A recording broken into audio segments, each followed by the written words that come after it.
Hello and welcome to the Haaretz podcast. I'm Alison Kaplan-Summer in Tel Aviv. U.S. and Israeli forces continue to attack targets in Iran. Across the country, Israelis move in and out of shelters as sirens wail throughout the day. They do what they can to stay safe from Iranian missiles as Iran strikes back hard, not only at Israel but across the Gulf region as well. As the world watches the intensive and expanding conflict play out, questions are being asked as to whether this war was preventable and what its endgame might be.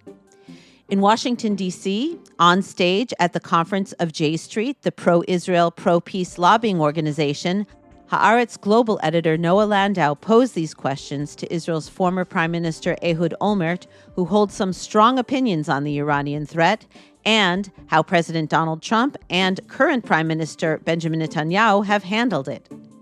In the session, Olmert also speaks about his partnership with Nasser al-Kidwa, the former Palestinian Authority's foreign minister, on their joint plan to restore peace in the region. He also addresses the volatile and troubling situation in the West Bank. That discussion is coming up.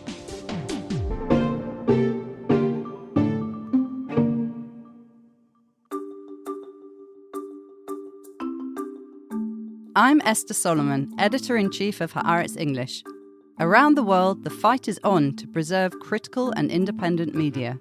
Haaretz, Israel's oldest newspaper, upholds its long tradition of accurate, committed, and incisive journalism, refusing to bend its reporting to pressure from any government or leader. A digital subscription to Haaretz gives you up-to-the-minute news and analysis in English from journalists who live Israel's reality and are committed to covering the Middle East and its global repercussions. On a day like this, of course, we cannot ignore, the reality in the Middle East and the current events happening, at the moment. I know that you are, that you support this attack, on the Iranian regime. But I would like to know, was this extreme situation, this war, avoidable at any point along the process? Could anything be done differently from the beginning? So going back 10 years ago, at that time, Barack Obama signed an agreement, the nuclear agreement, the original nuclear agreement, which was signed with Iran, which I thought was relatively acceptable. It wasn't the ideal agreement. We saw some weaknesses in this agreement. The position of the Israeli government was totally against it. Well, I'm against the Israeli government, so I wasn't... and I dealt with the Iranian situation as Prime Minister, and I was very well informed about the options and what could be done, and therefore I was in favor of this agreement. President Trump withdrew from the American support for this agreement, and as a result, the Iranians started to enrich uranium rapidly and massively. And therefore, at that time, we thought that this was a terrible mistake. Now, Trump started negotiations with the Iranians. The question is, at this point now, set aside everything that was in the past, but at this point now, when there were negotiations, could it end in a different way other than what happened in the last couple of days? I don't know. I don't know the very delicate and sensitive information. I don't know what transpired over there, what the Iranians were ready to concede, whether at all, whether they were prepared to withdraw or to postpone their dealing with enrichment for any period of time. I don't know. It would be irresponsible for me to suggest that it could have ended in a different way.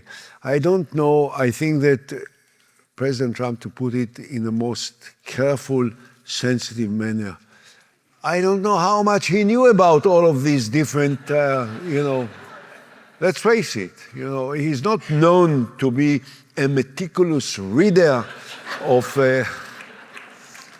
Don't express your support of Trump so vocally, please. One thing is clear. Look, Iran was for years talking explicitly in the most blunt manner against the very existence of the State of Israel.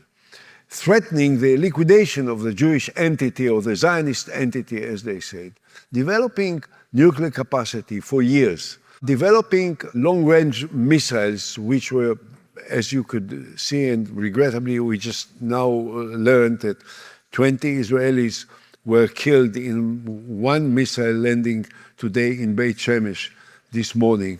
So they are very, very, very bad weapons, which were developed in order to allow Iran, if necessary, to attack the state of Israel. They financed the proxies in Lebanon, they financed Hamas, they financed Syria, they financed the Houthis.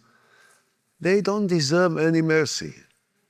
And so the question is, it may have the negotiations, perhaps, I don't know, may have ended up in a slightly different way had someone been a little bit more flexible or the other.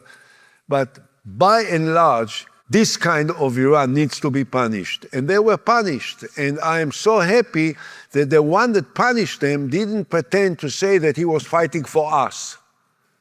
He was not fighting for us. He said it yesterday in the most explicit manner. They are American enemies. This is an American war. I'm fighting for America, and I had to do it for America. So no one saved Israel, or no one got mixed up in a war in order to save Israel, which I think for us is very important. But, even when you support the attack, you ask yourself, what's the end game after this war? And lives are, being lost, and what is afterwards? How will this end? And more than that, when you talk about, assassinations of leaders or toppling regimes, that also, in history doesn't always end well. Had I been in a position to decide, after the June war, half a year ago when we were attacking first time together with America, I would have tried to look for a way behind the scenes to reach out for the Iranian leadership and tell them, hey guys, look, you understand now that you can't destroy Israel, okay? We know that we can't destroy Iran. Iran is an empire, it's 92 million people. It's an enormously powerful, rich nation. There is no way that someone can destroy Iran. We can't destroy you, you can't destroy us. Why not we start to talk and see what we can do together to change direction in a way that will make life easier and simpler and safer for us and for you if you are interested. That's what I would have tried to do. You may ask me now, what is the end game of Trump? How do I know what is the end game of Trump if Trump doesn't know it? I'm afraid that there was not any strategy.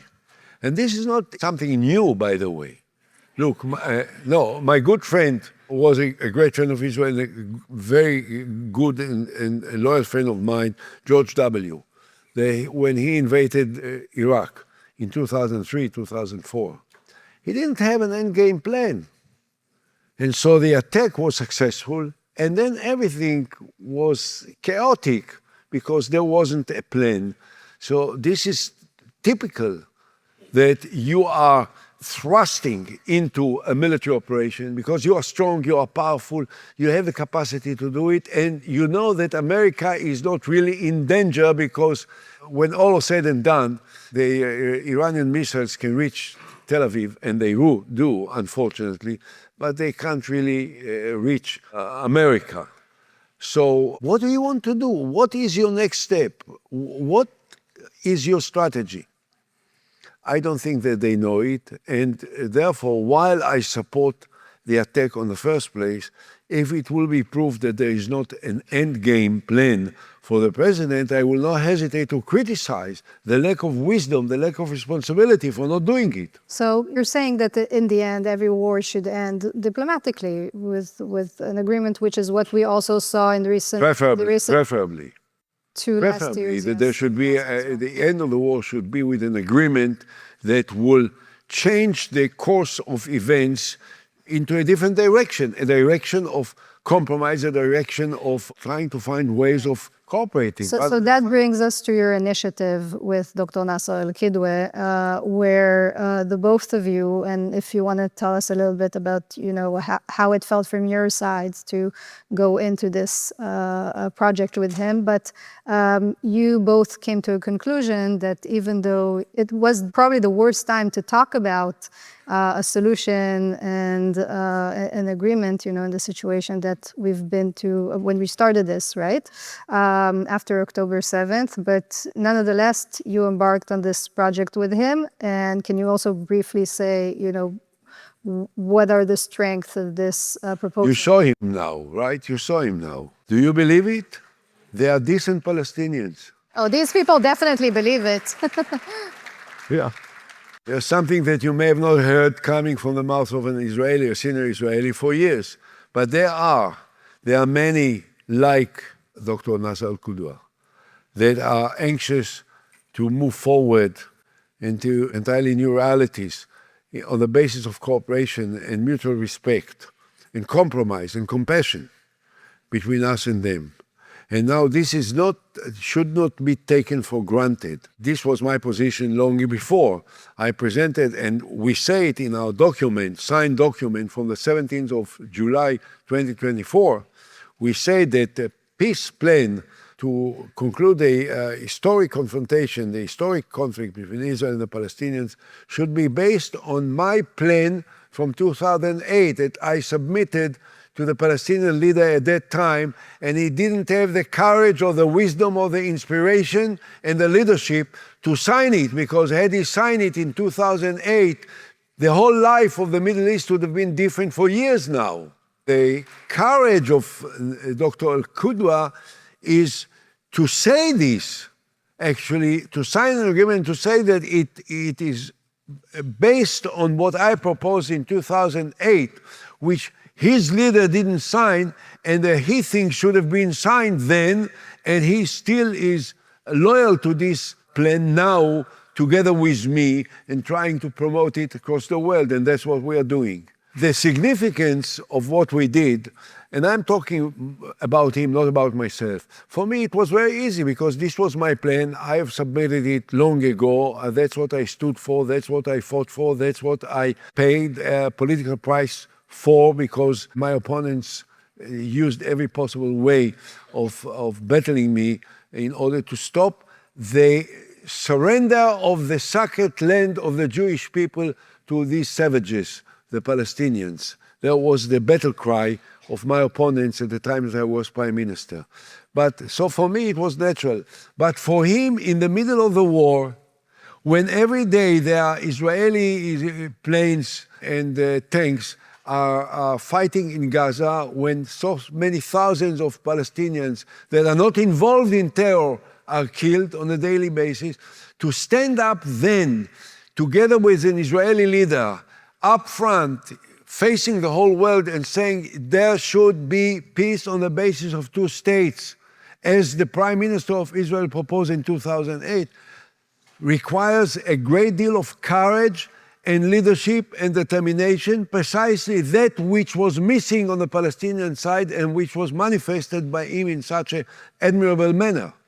So he deserves a big hand. Some people might be a bit cynical and say, okay, these two people, they don't have executive power now, and it's a nice plan, and two, retired officials are proposing it, and it doesn't have a lot of, political currency. And the question is, what is the importance of doing it, even though it doesn't look realistic?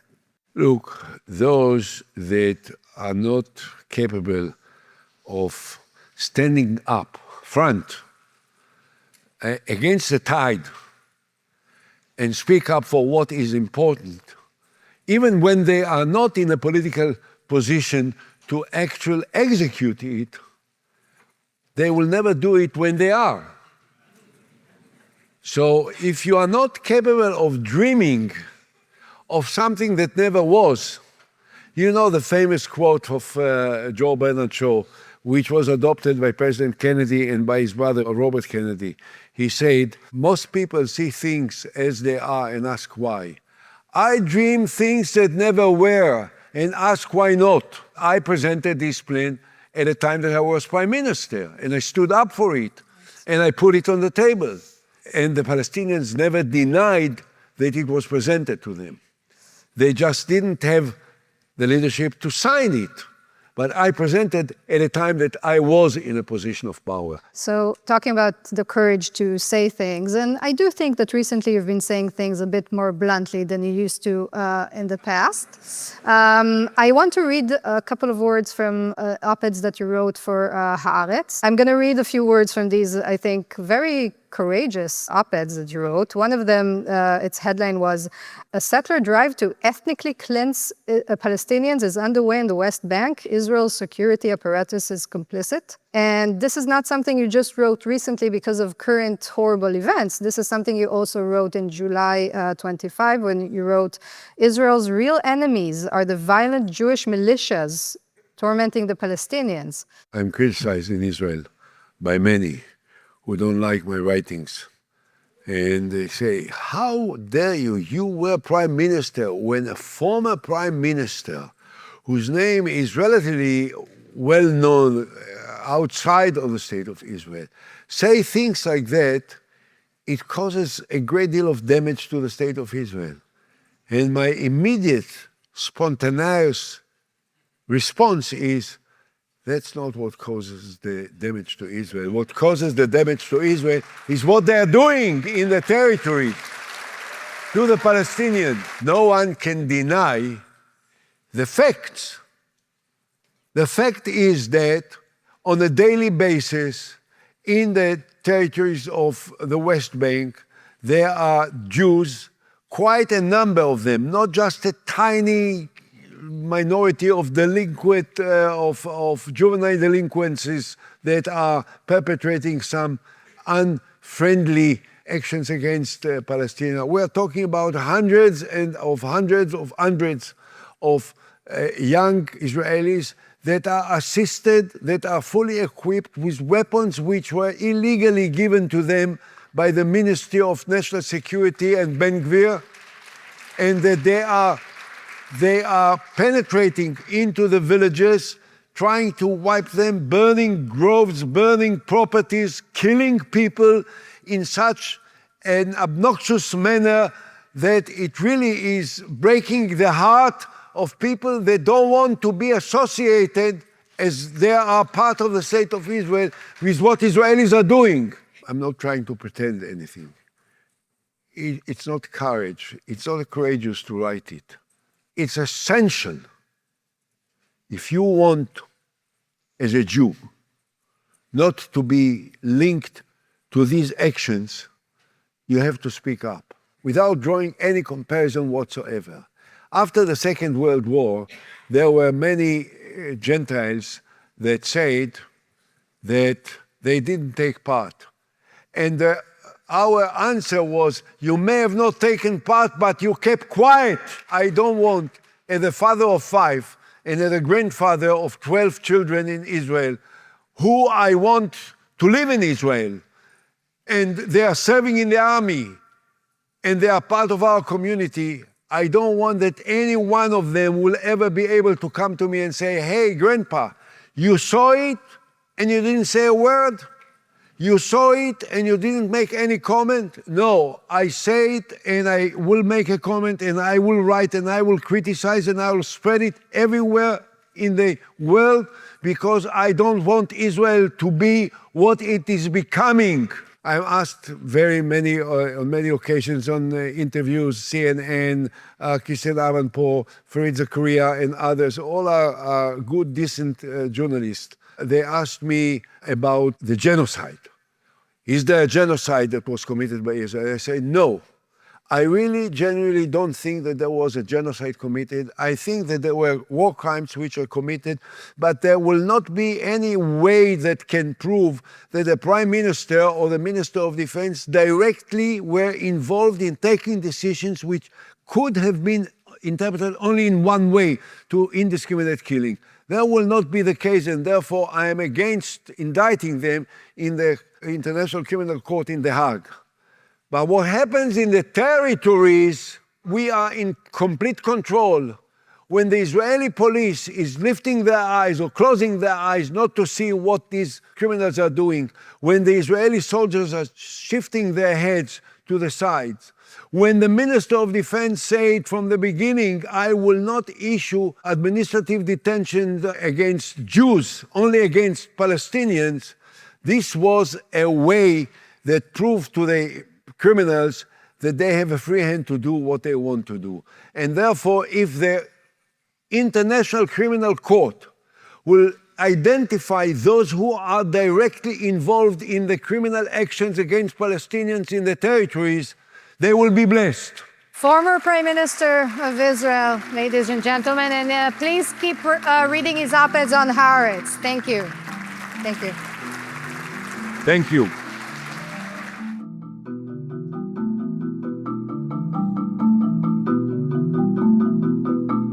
And that's it for this episode of the Haaretz podcast. Thanks to Noah Landau, to Ehud Olmert, and to J Street for providing a recording of their session, and to producer and editor Adi Shacham.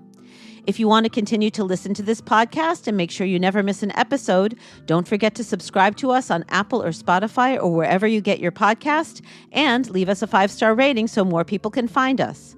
And don't forget to keep up with all the latest news on Israel, the Middle East, and the Jewish world, including breaking news on the U.S. Israel-Iran conflict. Don't forget to subscribe to and follow Haaretz.com. I'm Alison Kaplan-Summer, and until next time, shalom from Tel Aviv.